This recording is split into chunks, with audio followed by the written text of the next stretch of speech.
right, so you guys know that we are paired up with flatbooks.com, and we just want to take some time to remind you that if you're looking for practical, flexible resources for your music classroom, you've got to head over to flatbooks.com, that's flat-books.com, and check out all of their innovative ebooks and lesson plans that can be used in your classroom today. It's so cool. You download them right to your computer, and you can start using them immediately. And just for listening to the podcast, if you use the code Musicast20, that's MUSICAST20 at checkout, you'll receive 20% off your entire purchase.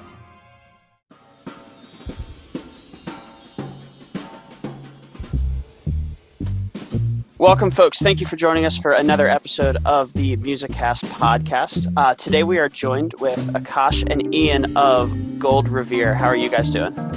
Just wonderfully. Great. And so you came across our radar actually from one of our previous guests. And when we heard about you, we kind of went looking and we tried to find as much as we could. And you're making your way on the music scene, and you're doing it in a really cool and unique way with where you're at. So could you just give us a little background about where you started, both as a group and individual musicians? Sure. I can go. Yeah. So we started making music in 2017. That was our sophomore year of high school. Ian and I had been friends since freshman year. We were in show choir together. We did like a lot of musical theater stuff in high school. We were also in choir. I play the violin and piano. Ian has been producing stuff in FL Studio his whole life. So just very, very musical background from high school. And we started making music summer of our sophomore year and released our first EP, and followed that with 2 other EPs. And that was mostly just to our high school. That was our audience. It's just like the 300 people in our high school. So we then decided to change our strategy a little bit and start releasing singles and really focus on marketing. And at that point was after those 20 songs we had released from our EP. That point was when I think our music kind of started to sound different. We kind of figured out what we were doing. The trial stage was over. We became started to market ourselves on social media. I started to actually have a brand as artists. And that was when we started to see streams on Spotify, started to get added to playlists. So that song was called Fall in Line. And then since that song, we've released another 8-9 singles. We're now at, I think, 120,000 monthly listeners on Spotify. And we just got our Spotify Wrapped. We did 4 million streams in 2020, which is just so exciting for us because we still remember in 2017 when we released our first song, and I went to sleep and woke up and it had 2 plays on SoundCloud, and I was like, oh, I got a lot of work to do. And so we're here, and like you said, it's all happened very quickly.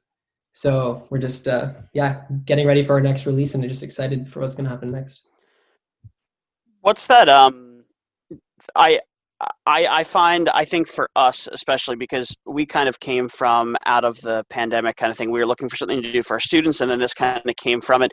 And I think what you said is perfect, is that you have no gauge in how long things are supposed to take when you do things online. And you do feel the same way where you do it and you're like, I'm going to put it on the internet, and everyone has the internet, and I'm going to wake up and everyone's going to know what I said and 10 people listen to it. And you don't know how to go with that. What's it like having how did you feel? So when you woke up and you saw those 2 people, that can be a paralyzing thing. Why did you take it in that route of I got to do more work and I have to figure that out? I mean, and what you want to, or I can say one thing and then you can follow up. But something we talk about always is that whenever we make a song, we always think it's the best song in the world. When we make it, we're everybody has to hear this, and it might be the best song in the world. But I think a lot of artists forget that marketing is probably 90% of music. If you look at any song that's blown up, it's either a TikTok trend or some viral tweet or some challenge.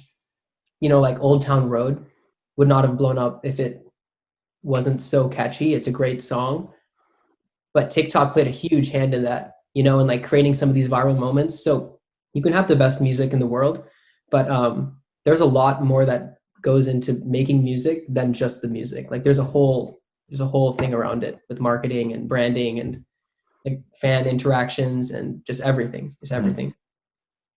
Do you feel like you learned that the hard way, or like I don't know if the hard way is the right way to say it. Do you feel like you learned that through kind of like attrition and experiencing that yourself, or was that something you kind of knew going in that it might not be as immediately gratifying as the internet makes it seem?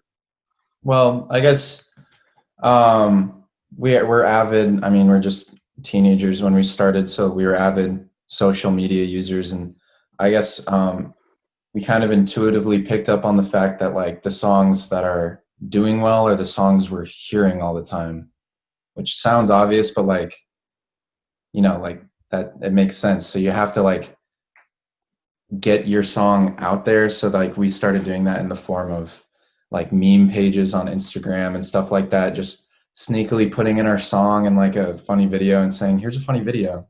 And then people in the comments who are actually interested in like the song will seek out what it's from and what it's called, and that creates like a whole discussion, and that's kind of where it all started. I think we've just thought of different ways we could have done it differently as far as like social media and branding and marketing for our songs. And like you said, like the first 3 EPs we released were just like, you know, we uploaded them to SoundCloud or whatever, Spotify, and then posted on our Instagram accounts and thought that was marketing, like posting on social media that it's out now. Like we definitely learned it the hard way for 20 songs for a whole year, for like we got no plays. And then but at first when we switched into single mode, we took like a month of prep of making the song, and we took a month after to like just market for a whole month, and that's when we started to see progress, started to see streams, and we're like, oh, there's this whole other side of things that we've been missing. So yeah, I think we definitely did learn the hard way. And I think that, I mean, arguably for us, we were just having a conversation about, since we're getting started and things like that, and having the conversation about how to market and how to do the back end of things to kind of like see the fruits of your labor and things like that. But I think that for our high school age listeners or our high school teachers that have high school students, I think that's such an important message to send, because, and the internet's great and all the things are wonderful, and I have students that love messing around with FL Studio, GarageBand, Logic, doing all these things. But I don't always think that the back end of, I think you said it perfectly, 90% of it really doesn't feel like the music making part of it. And I think that's so important for them to hear acknowledged, because without acknowledging that, you just kind of, you start to putter out at certain points for sure. I want to backtrack a little bit. When you talked about when you first started releasing things, you released it to your high school. What was that, just from like a student high school side of things? What was that like to just put that? And it seems small. You said 300 students.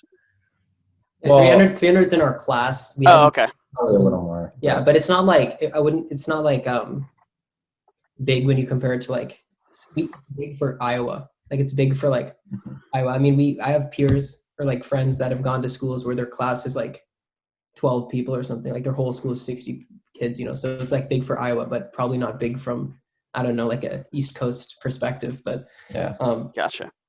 Yeah, we released our songs. Our first EP was only on SoundCloud, and we released it. What I mean to our high school was like those were the only people that, you know, like we were in our scope. Those are the only people we could reach, because we were posting on our personal accounts. Our Instagram page had like 2 followers. Like, again, you know, we were nobodies. And it was very interesting to see the response from people, because the first EP was like, there was like the shock value of, okay, these 2 random kids that we thought, you know, we've seen them in orchestra class or whatever, but they're like making hip hop music. Like this is really weird. So people listened because of that. And then maybe a couple of our close friends liked it. But after that, people just like stopped caring. And the second EP released, nobody listened. They're like, that's old news. So once we released it, it became old. Then it became about the music at that point. We're like, we can't take this any further. We have to like find other strategies. By the third EP, you know, like it was the same thing. You know, they say like insanity is doing the same thing over and over again and expecting the same results. Like that kind of thing. You're insane. Yeah. About a year. Um, I'm glad that you mentioned the hip hop, because one of the things I thought was so cool when I looked and I found the about page of your YouTube, when you look at when you started as sophomores in high school and what you were involved in, but then you listen to the tracks, there's like, you can see a disconnect almost at first. So is the hip hop side of things because of your musical interest outside of where you were performing? Yeah, Yeah. we both were pretty avid like mainstream hip hop. Like we like Post Malone, Kendrick, all those people. Like, and just I mean, I came from like, I used to produce like electronic stuff just for fun and upload it to YouTube and whatever. So that's like dubstep and all that stuff. And he was like performing in like Indian music, Carnatic music festivals and all that. So like having all of these weird genres coming in and like meeting at some place where you wouldn't expect it was like exciting for us, because like we could add a violin to a track and be confident in what we were doing and that it's like actually melodically sound and like not just random. And I guess just like making a project that sounded a little mainstream but had all these weird musical influences was what excited us about it, and that's why we Yeah. kept doing it. And like, I'm sure that our hip hop obsession is just a product that of like our generation. Like, like hip hop is like dominates the Billboard charts, right? And since we grew up listening to that, like we're just gonna like gravitate to that as our form of music. I'm sure if I was born 40 years ago, it'd be like I would be rock and roll artist or something. But, yeah, it's interesting. Like how I have a background in Indian classical music and he has a background in electronic music, and for some reason that that's where we like grew up doing, and somehow that like meets in the middle in like some weird hip hop but like kind of indie folk.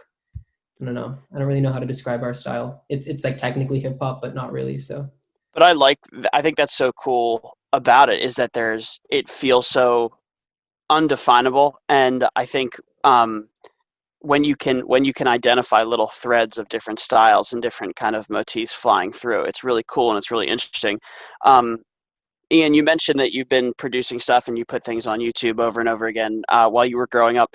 What what was that like when you got started? Was it just something that, like, you heard some music that you liked and then you found the programs they were using and you just messed with it as much as you could? Yeah, I can point it back to one video. There's like this video of this guy dancing to a dubstep remix of Pumped Up Kicks, and he was just like dubstep dancing, and I saw it on Yahoo videos and I was like, holy crap, this is so cool. Like, this is a genre of music I've never heard. And then I just kind of like, I was just like a computer nerd, so I had nothing better to do but look up YouTube videos. So I just started learning. I got like the trial version of FL Studio and then got it for Christmas, and then started doing more with that. And then eventually it was just all experimentation and like finding things that like I could be proud of making, basically. And that feeling of like making something and being proud of it is what kept me doing it for, I don't know, a few years before it got into high school, I guess. Do you think that? Sorry, Marish, go ahead. No, because I was probably going to change a little bit. I was just going to say, to follow that up, do you think that the fact that you came from this direction of such like an experimental, messing with different sounds and how things blended, helped bring these Indian and hip hop and classic styles together to form what is your sound? Definitely. I mean, I was talking to Akash about this the other day. I think like every good song needs to have something in like the melodic content, so like the vocals and the production, that's like unique to it and that doesn't sound like everything else. And like I feel like for the most part we do a pretty good job of that, at least in like most of what we're trying to do, I guess. Some of our new stuff is taking that to a further level that we haven't released yet, but I think being able to like experiment outside of just strictly what you listen to and what you're trying to make is like very, very important. and like if your musical palette, like if you're a hip hop artist and your musical palette is like a kick drum, an 808, a snare, a hi-hat, and then like a if you have like 5 tracks in every song, like they're gonna sound sonically the same. Even if you do like a different hook or a different chorus or something, they're gonna sound the same if you use the same instruments. but you can experiment with like plugins, you can experiment with like different things. And I think the main thing is just having a wide palette to choose from. So like, I guess in Ian's situation, like electronic music is very diverse in the sounds that they use, right? And there's so much like sound manipulation and stuff. So if you can take some of those elements, bring it into hip hop, then you have something new. So I hear you guys talking about all kinds of stuff that I know is not traditionally taught in a music education setting, but you guys have also mentioned you were in show choir, you were in orchestra, you did all of these other things. So I have some questions that I think I know the answer to, but I just want to double check. Did your school teachers have any influence on what you guys produce other than providing you with like proper technique to play your violin or sing or anything like that? Was there encouragement? Was there information that they gave you? I mean, it's kind of just completely separate. Like we were just doing this on our own time and doing school stuff on our own time. Like I would say that they didn't directly provide input, but like knowing knowledge of like, okay, if you know like chord structures, if you know what a 1-4-5 progression is, if you know that adding a second to a chord gives you this kind of feeling, if you know not to put a tritone in a harmony, if you know all these things, they're things that you pick up over the years of just like, doing like Suzuki exercises or whatever. And then like they help so much, like having that musical background and just like having an ear, building up that ear and just knowing what sounds good and like what you can do just like from a composition side of things is like the big advantage. Our music directors also they like supported us. Yeah, they were very supportive, but didn't like, I mean, they were not in the studio with us or whatever, exactly. Sure. Was there anything you wish they would have provided you with, or are you perfectly happy with like the basic theory and technique and that kind of stuff that you just explained? But do you wish there's anything else they gave you? Not super. I think we were provided like a pretty good education, I guess, like music education from our high school, Linmar High School in Marion, Iowa. I mean, we had like one of, I guess, a very sought after music program. We always like scored high in state competitions and stuff like that. Our choir directors were like just genius, basically. And a lot of the things that like I feel like I wish I would have learned were very specific to like the music industry and specific to like becoming an artist. And of course I would have liked to learn that like earlier, but these are things you can't just like teach everyone because it's not applicable to everyone, And so I think the main thing that like allowed us to be successful is that they were just supportive of it. Like they didn't like, especially our choir teacher would always like support our songs, like buy our merch when we dropped merch. Just like things like that. It was just like nice to have, our high school perform at prom. That's another thing. Yeah. They did give us opportunities like letting us perform at like, for example, like a show choir, like end of the year performance. They let us like have like a 15-minute slot, like the ending slot for that to like hype up the audience. Like things like it's like they like show support, instead of like saying, oh, we're not going to let you perform, or like performing at the talent show. Like these are things that we did that like our high school is supportive of. That's awesome. And I think that where Marissa's going with that in some ways, I feel like, especially now, and I think that because of the pandemic we find ourselves in, people are having to, convention is like, we're as far as we can possibly get from convention right now in terms of how we teach music and things like that. And I think it's forcing a lot of us to ask the question of, are we teaching things that are valued? And like, how many people are really going into the music field that we have that are teaching band, orchestra, or choir versus people who are going your direction in terms of the production side of things and the engineering side of things, and we don't really cover those things. But that the support is awesome that they gave you the chance to play and perform. I don't think I can't think of any parallel to that in my high school at the time, having anyone perform at that level. Hold on, before we like switch real quick, I have like two kind of dumb questions. What are you guys studying in college? I'm a math major. I'm working towards like an actuarial certificate. It's a process that's like explained. That's a long one. That's like a extra years and all that stuff. Yeah. And I'm a neuroscience major. on a pre-med track. So med school is in my future. Okay. So other than, so we were chatting before we started recording, and you're in the Melodors, which if the folks listening are following our podcast, we interviewed Sean, who was also a member of that a few weeks ago. Are you guys involved in music in any way in college? Mm-hmm. I'm in my Iowa State, I guess like top choir thing. It's called Singers of Iowa State University. And we're just a soprano, alto, tenor, bass choir. I guess we were supposed to do like actual things this semester, but obviously that got canceled. We had plans to go to the Baltic States and perform around with a few composers and other choirs, and it was going to be exciting, but sad. That's awesome. Okay, cool. So I'm always so curious as to, like, obviously you guys are becoming more and more popular with your music, but I think it's so interesting that it's still used almost like extracurricularly in your lives. Mm-hmm. And as you're mentioning what you're studying in college, and you mentioned that you're not at the same college, the big question to that is, part of the reason that we have you here today is to talk about a new project you have coming out very, very shortly. How are you making music, or how are you doing these projects at two completely different universities? Yeah, I guess, the internet's very powerful. It normally starts with me. I'll make just a quick little minute long beat or whatever. And Akash is familiar with like digital audio workstations, so he can drag that in, extend it for however long he wants to, change the sections, and he'll record vocals over it and as many vocal takes as he wants, like background, ad-libs, whatever. And he'll send that to me through like whatever file sharing service, and then we'll just kind of go back and forth until we feel confident in a song. I think basically all of our EP essentially was made remotely, and I think Goldfish Crackers was pretty much too.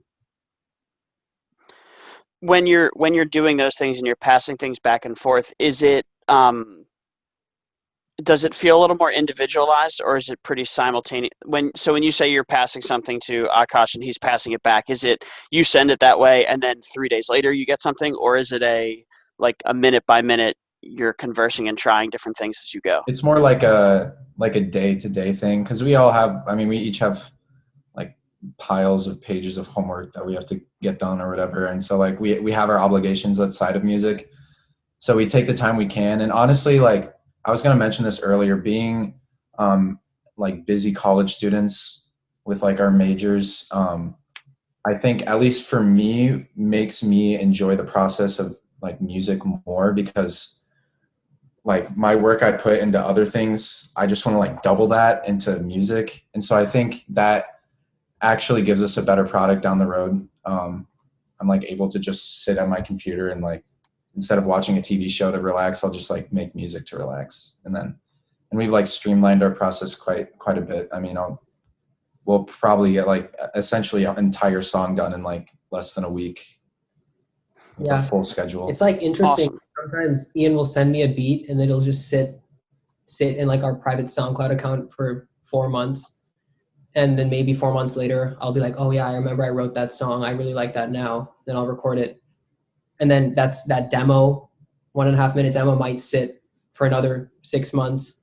And then when we're like creating an EP, we're like, oh, I remember that song. Let's like flesh it out or like work on it. So it's like the process is just like crazy. But when you're talking about the individualized thing, when we used to make music in high school just together, it'd be like, I would hear the beat. I would need to take half an hour to sit down and like collect my thoughts and like, what do I want to say? What do I want to write? It would be like a waste of time. But now Ian can send me a beat. I can take all the time I want on my own, record on my own, send it to him. He can do the production stuff on his own. It's like he said, it's just a much more streamlined process now. Yeah. And it kind of works really well in a pandemic. We're also pretty individualized when it comes to, I guess, like our specialty in the group. So like Akash's lyrics, vocals, and essentially that whole shebang. And I'm like production. And like we will like touch that part when it's necessary, but for the most part we kind of like just trust what we do. And like just roll with whatever flows. And I think that's also what kind of gives us a cool sound. It's organic and you own it as you do it, which is really cool. So tell us a little bit about your EP. I have a couple questions about the EP, but what are the broad strokes of the EP that are coming out? Depending on when people are listening, it's coming out Friday, the 18th of December. It's 7 tracks. 3 have been released as singles. So that's Because of You, Polaroid Socials, and Alibi. And I guess it's just kind of like very alt hip hop, lo-fi vibe, kind of the entire way through, mixed with some jarring genre switches. I guess just kind of one. There's one song we just put in because we really liked it. One thing we talk about too is we don't like to overthink a lot of things. Like if we like a song, we'll just put it out because, I mean, our brain is a very powerful combination of ones and zeros, not ones and zeros, that's simulation. But you know what I mean? I think if we like it and we liked all of our other songs we put out, I'm sure, yeah. And the EP is like very, I would say it's very Gold Revere in that it's like, it's not the songs are just weird. Like one of the songs, the first song starts off, it's like a R&B, it's called Lavender. It's like the title track for the EP. It's like guitar, just a nice bass groove. The vocals are like pitched down, so it has this like really like interesting effect. And the next song goes straight into like a ukulele, like kind of like a trap, basically, like hip hop song. The next one is this really lyrical thing that starts with like this a cappella chorus, basically. The next song is just starts off with like it's like some like video game production qualities. One of the other songs is like this song that blew up on TikTok and it's like really introspective. And the other song is Polaroid Socials, which is like, I would say like quirky. So, when you think about like EPs having like a whole vibe or like an album having like a story or something, this is not really what we're going for here. This is more like, here are 7 songs that honestly kind of go in different directions, but you can see how they all started from the same place and how they're all just like experimenting slightly in their own ways. What would you say when you talk about how you write and how you trade things back and forth and things might sit for a couple months? If you could date it back, of these 7 songs, how far back do you think is like the most original idea that exists on this? The first song we made would have been Polaroid Socials, and I remember working on that before last March, so maybe in like February or April. How long is that? Almost a year, right? 10 months. 10 months, probably. So within the calendar year, for sure. And do you find as you like finish things and as you kind of get ready to move past things, do you find as you work over those, do you like to go back to stuff that you have felt is finished, or do you usually like close it and use any new motivations or new ideas into your next idea? I feel like we're very like, we work on the song while it's there, but if the inspiration isn't there, then we just close it and move on. Like there are a lot of graveyards or gravestones in our SoundCloud account of just like, songs that I may have written a chorus to, or beats that we may have like liked, or songs that may have been like finished but just didn't work. Like we just didn't like it. We just decided one day like, it's just not what we're going for, and then just stopped.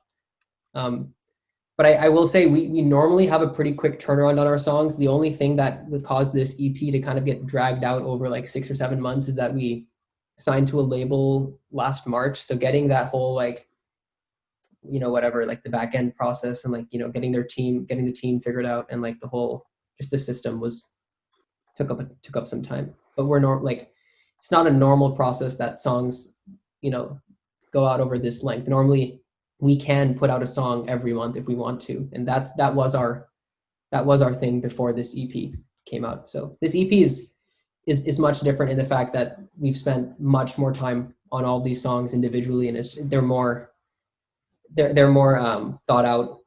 They all have more elements per song than any of our other songs.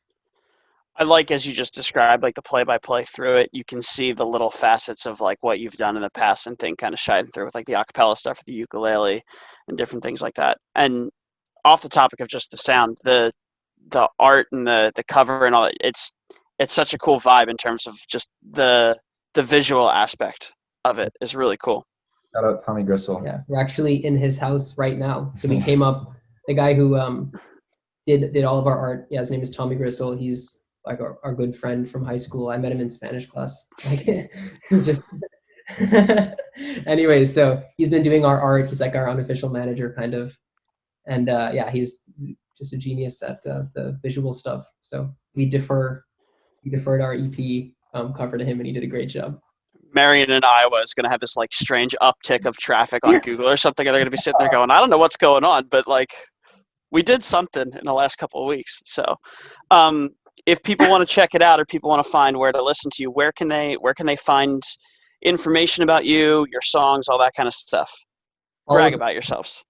Instagram is our like main thing that we announce everything, but we're at the Gold Revere on Instagram, Twitter, TikTok. You can also follow Ian's TikTok account. That's Ian Crumley on TikTok. He like posts a lot of stuff on TikTok, and a lot of our viral trends and stuff come from his TikTok account. So if you want to be the first to see like what marketing schemes we're getting up to, follow that. And also our YouTube. Yeah, we've been posting music videos and stuff recently on our YouTube. So and then we're on all streaming platforms as well. So Spotify, Tidal, Apple Music, Deezer, YouTube Music, SoundCloud, etc. And if you want to hear our old EPs, go to SoundCloud and YouTube for those, because we pulled the plug on those today. So they're going to be SoundCloud only from now on. So yeah. Gotcha. I have a dumb follow question. Where did the name come from? So I live on Revere Drive, and then we just thought gold sounded cool. Oh, okay. Pretty lame. But no, it works, because I was literally going to ask the same question, but usually I ask a question like that as we're like getting to a point where it feels like we're wrapping up, and Marissa gets mad at me because it feels like it's coming to a natural close, and then I ask something that goes like this again. So I'll do it that time. But we were just like, it lets your mind go. And we had 0 followers, so we weren't thinking that we were going to be a band or anything. It was just for fun, and it worked. People liked the name, so it's cool. That's why I was like, oh, I wonder where they got this. Maybe it has some crazy background, but no, it's awesome. It's cool. That's awesome. All right, well, thank you guys so much. I think it's so interesting that you popped up on my Instagram, and then I started following you guys. Whatever you're doing in terms of marketing is great. So, if you want, we'll leave some links and things like that to music and to Instagram and all that good stuff. So if you are interested in Gold Revere and their music, please check those things out and look at the EP on the 18th of December. If you want to hear their old stuff, go to SoundCloud only. And for the young crew that are looking to kind of break into their own thing, take a look at their Instagram and stuff like that, and look at how they're doing marketing, because it's clearly working. So thank you guys very much for taking some time. Thank you. Appreciate it.